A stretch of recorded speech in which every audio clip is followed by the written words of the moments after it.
Welcome to Silent Crime Case, where we delve into the most shocking real-life mysteries that have left communities devastated and searching for answers. Today, we bring you a chilling tale that unfolded in the serene city of Naples, Florida, in early December 2016. Behind the sun-kissed beaches and luxurious estates, an 18-year-old boy named Jonathan Blake was found dead under humiliating and terrifying circumstances. Jonathan, a boy known for his charm and good looks, had been living a life of secrecy and indulgence, but his dark world of manipulation and betrayal would soon come crashing down. The discovery of his body would unravel a web of secret relationships, jealousy, and greed that led to his brutal murder. This case left the people of Naples shocked and wondering, who could commit such a heartless crime? And why did Jonathan's seemingly glamorous life lead to such a tragic end? Join us as we uncover the disturbing truth behind this crime, revealing the motives and hidden lives of those involved. Jonathan Blake was not your average teenager. At just 18 years old, Jonathan had already earned a reputation in Naples for his striking appearance and undeniable charm. His good looks and smooth-talking nature made him popular, especially among a specific group: wealthy older women. Born and raised in Naples, Jonathan dropped out of school in the 7th grade, finding that his talents were better suited to a different kind of education, one that came with a high price tag. Jonathan had learned early on that his charisma and looks could open doors to a world of luxury. He became involved with several older women in the area, all of whom were willing to spend large sums of money on him in exchange for his company. Jonathan's lifestyle was extravagant for someone his age, and he was often seen driving expensive cars, wearing designer clothes, and frequenting high-end restaurants. Behind this glamorous facade, however, was a complicated family dynamic. Jonathan's father, Richard Blake, was not just a father. He had taken on the role of his son's business manager. Richard had a history of failed business ventures, and when he saw the financial potential of his son's relationships, he jumped at the opportunity. Richard managed Jonathan's affairs with precision, ensuring that the money and gifts kept flowing. This arrangement, however, put a strain on their relationship. Jonathan, while enjoying the perks of his lifestyle, felt increasingly trapped by his father's control. He longed to break free and live a more legitimate life, but the pressure from his father and the complexities of his relationships with these women made it difficult to escape.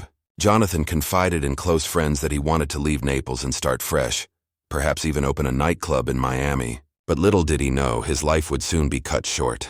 Two of the most prominent women in Jonathan's life were Margaret Benson, 91, and Doris Peterson, 83. Both women were wealthy retirees who had become emotionally attached to Jonathan, despite the transactional nature of their relationships. Margaret, a widow of a well-known investment banker, had lived a life of elegance and sophistication. Jonathan's presence brought excitement and a sense of youth back into her life, and she often lavished him with expensive gifts. Doris, on the other hand, was a former Broadway actress who had spent her prime years in the spotlight. Now, in her later years, Doris found solace in her relationship with Jonathan, and she too showered him with gifts and affection. But beneath the surface, both women were competing for Jonathan's attention, and jealousy had begun to brew between them.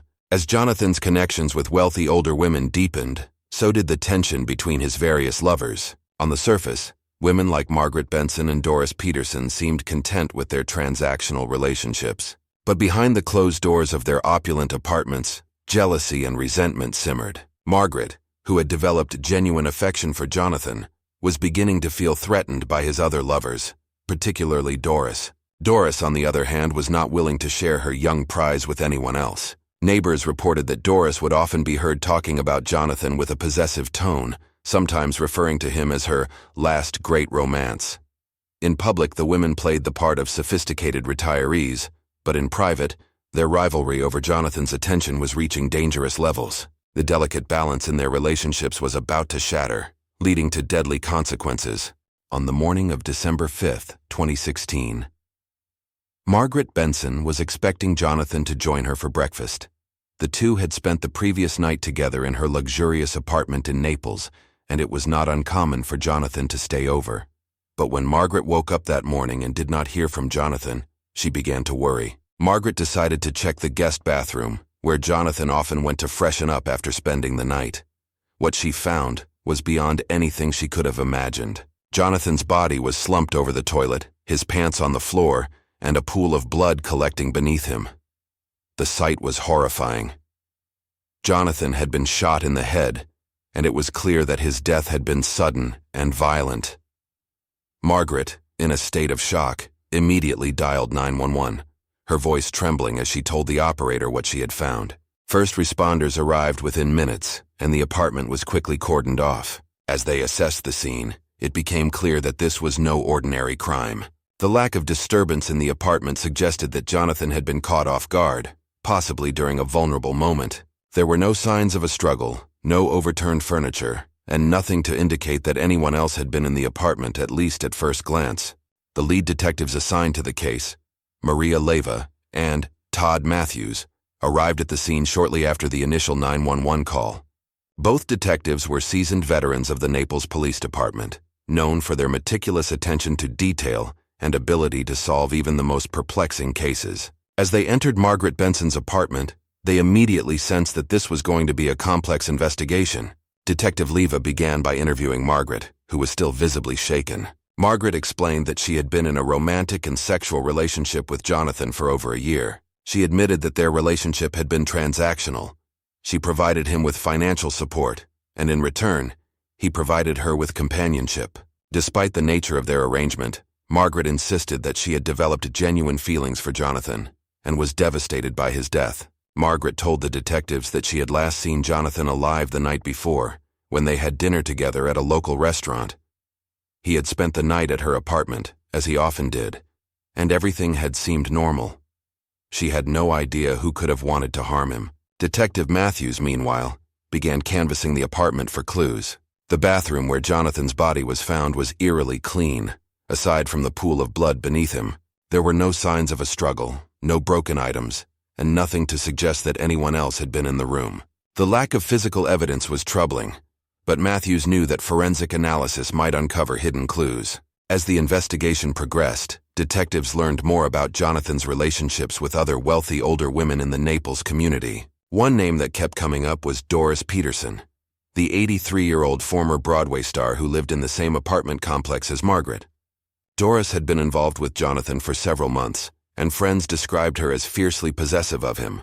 The detectives knew that they needed to speak with Doris, but before they could, they received an unexpected lead.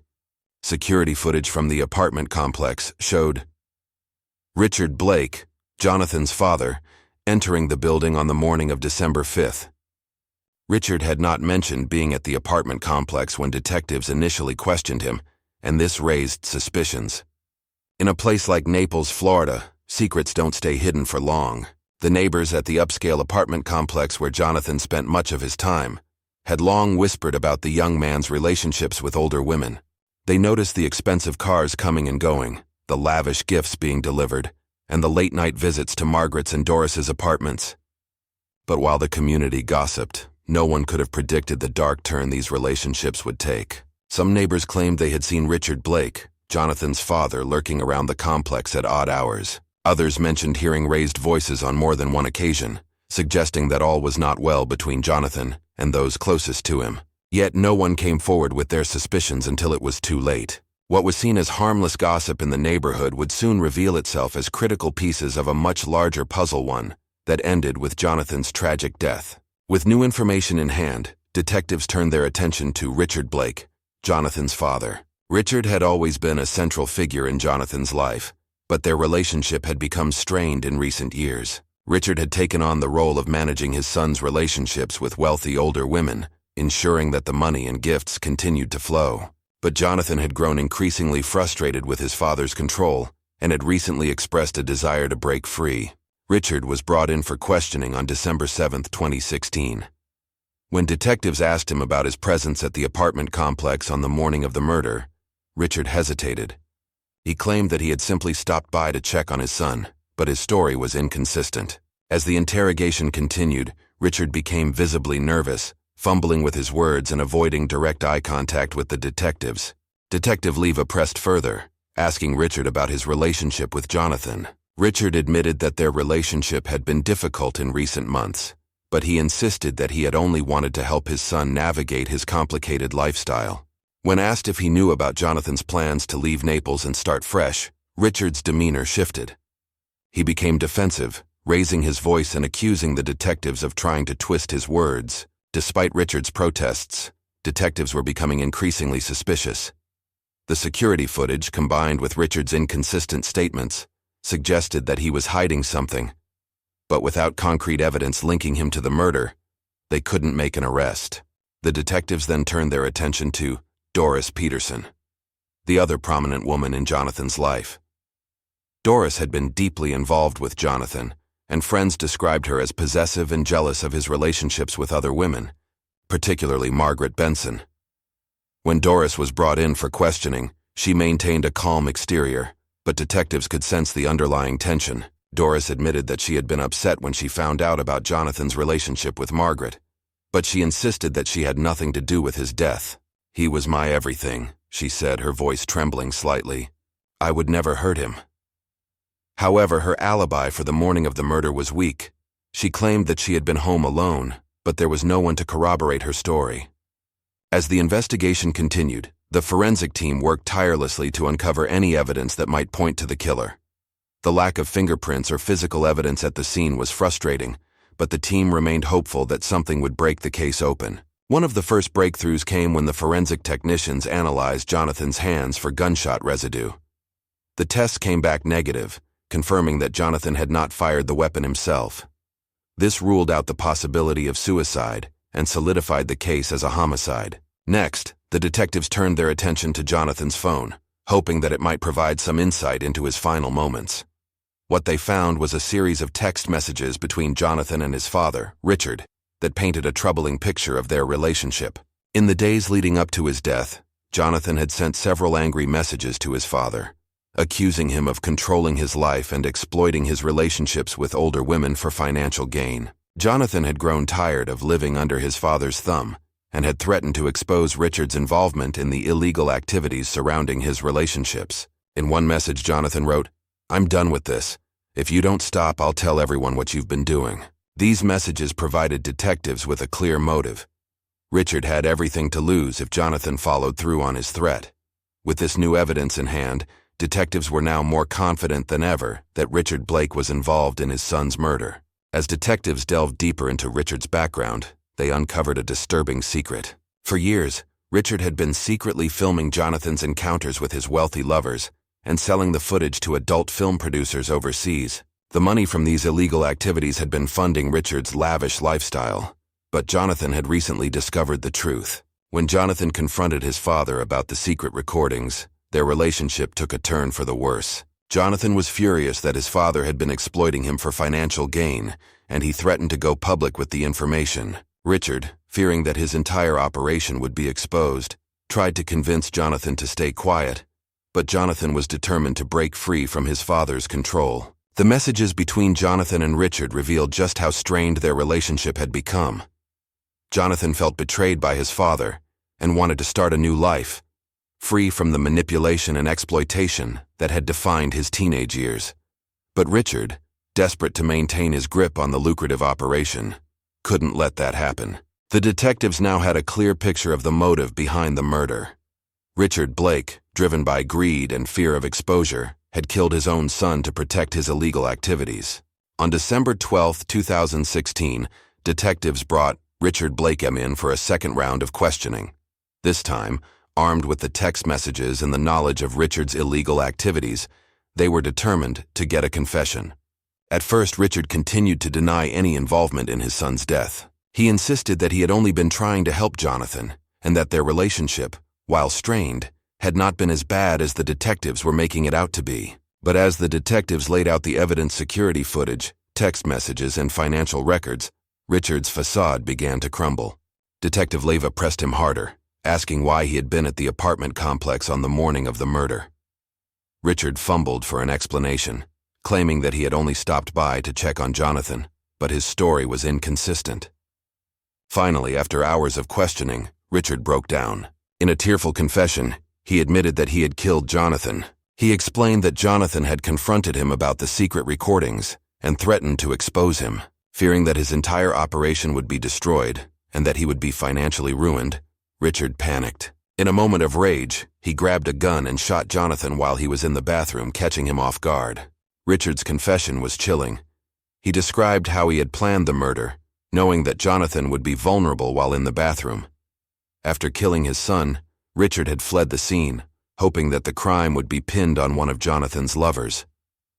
With Richard's confession in hand, the detectives had finally solved the case. But the tragic story of a father killing his own son left everyone involved shaken. Richard Blake was arrested and charged with second-degree murder, and his trial began in December 2017 in Collier County Circuit Court. The trial was a highly publicized event, drawing significant media attention due to the sensational nature of the case. The prosecution, led by Assistant State Attorney Carla Ruiz, argued that Richard's greed and desperation had driven him to murder his own son.